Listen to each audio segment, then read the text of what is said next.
பிரபல எழுத்தாளரும் கவிஞருமான அக்பரின் புதிய புத்தகத்தின் வெளியீடு அடிமாலியில் நடைபெற்றது. புத்தக வெளியீட்டு நிகழ்ச்சியை கேரளா விஷன் சேர்மன் PSCB துவக்கி வைத்தார்.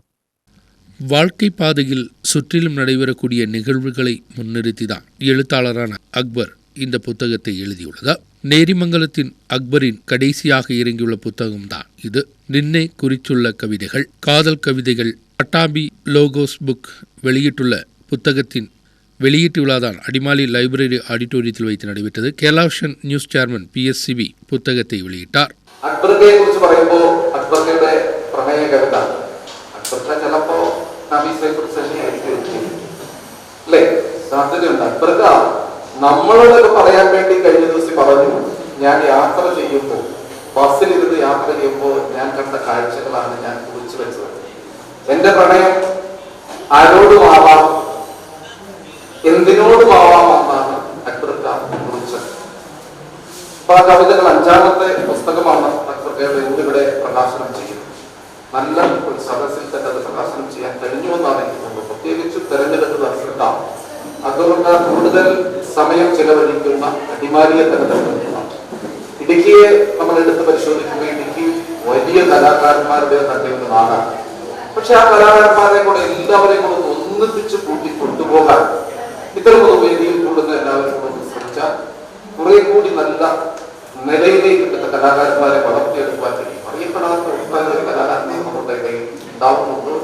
ആ കലാകാരന്മാരെ കൂടെ പ്രോത്സാഹിപ്പിച്ച് നമ്മൾ കൊണ്ടുവരേണ്ട ആവശ്യകത.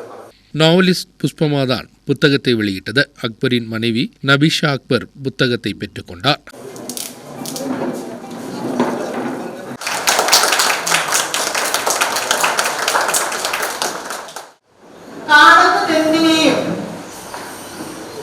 അത് പ്രകൃതിയായിക്കോട്ടെ എന്തുമായിക്കോട്ടെ അതിനെ പ്രണയിക്കാൻ കഴിയുന്ന ഒരു മനസ്സുണ്ടെന്നുള്ളതാണ്.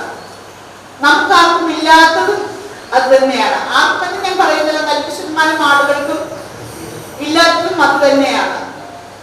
നമ്മൾ നമ്മുടെ ചുറ്റുമുള്ള എന്തിനേയും സ്നേഹിക്കാനും ഇഷ്ടപ്പെടാനും തുടങ്ങിയതിനു ശേഷമാണ് അത് പ്രണയത്തിലേക്ക്, ഏറ്റവും ഇഷ്ടമുള്ളതിനെ നമ്മൾ പ്രണയത്തിലേക്ക് കൊണ്ടുപോകുന്നത്. കവിஞர் ശ്രീകുമാർ കാരിയാട്ട് മുഖ്യ വിരുന്നിനരാக പങ്കെടുത്താർ. അന്ന് കേരളത്തിലെ എങ്ങുമുള്ള കാവ്യ ചർച്ചകളിൽ സജീവമായി പങ്കെടുക്കുന്ന ഒരാളായിരുന്നു അക്ബർ. 90കളുടെ കവിത എന്ന് വിശേഷിപ്പിക്കപ്പെട്ട കാലഘട്ടത്തിൽ എഴുതി തുടങ്ങുകയും സാമ്പ്രദായികമായ 90കളുടെ കവിതയ്ക്ക് അപ്പുറം സ്വന്തം ഹൃദയഭാഷ കൊണ്ട് തനതായ ഒരു വഴിവെട്ടി തീർക്കുകയും ചെയ്ത കവിയായിരുന്നു അക്ബർ. അതിൻ്റെ ഉത്തമ സാക്ഷ്യമായിരുന്നു ഈ നൂറ്റാണ്ടിൻ്റെ ആദ്യ വർഷത്തിൽ പ്രകാശനം ചെയ്യപ്പെട്ട ബാംസുരി എന്ന പുസ്തകം. അന്ന് കോതമംഗലത്ത് നടന്ന ഈ പ്രകാശന ചടങ്ങിൽ ദീപരഞ്ജൻ അയ്യപ്പൻ അടക്കമുള്ള അന്ന് കേരളത്തിലെ ഏറ്റവും പ്രശസ്ത കവികളെല്ലാം ഉണ്ടായിരുന്നു. எழுத்தாளர் ஆண்டனி முனியரை தலைமை வகித்த நிகழ்ச்சியில் எழுத்தாளர் ஜோஸ் கோனாடு புத்தகத்தை குறித்து விளக்கம் அளித்தார். അല്ലെങ്കിൽ അവൾ പലതും പറഞ്ഞേക്കാം. ചേമ്പിൻകാട്ടിൽ പള്ളിയുടെ കൊട്ടക്കിണറിൻ മറവിൽ പലപ്പോഴും അവളുടെ മെഴുകുതിരികൾ കേട്ടു. ഇവിടെയാണ് കവിത. അല്ലെങ്കിൽ അവൾ പലതും പറഞ്ഞേക്കാം, അവൾ വളരുന്നതിന് മുമ്പ് നിർത്തിയേക്കാം എന്ന് പറഞ്ഞിട്ട് അവളുടെ മെഴുകുതിരികൾ കെട്ട സ്ഥലം പോലും അടയാളപ്പെടുത്തിയിരിക്കുന്നു. നിങ്ങൾ നോക്കൂ, വാക്കുകൾ കിടുന്നതിന് മുമ്പ് എനിക്ക് സൂര്യനാകണം. ഇതെഴുതിയത് അക്ബറാണ്. എന്നാലോചിച്ച് നോക്കി, വാക്കുകൾ കിടുന്നതിന് മുമ്പ് എനിക്ക് സൂര്യനാകണം. മലയാളത്തെ അടയാളപ്പെടുത്താൻ പോകുന്ന ക്ഷമതയുണ്ട്, ശേഷിയുണ്ട് ഈ വരികൾ. മലയാളത്തിലെ ഏത് ആധുനികതയും ഞാൻ പലപ്പോഴും ഇന്ന് എന്റെ സുഹൃത്തുക്കൾ കോഴിക്കോട് നിന്ന് വന്നപ്പോൾ അവരോട് ഞാൻ പറഞ്ഞു, അക്ബറെ പരിചയപ്പെടുത്തി.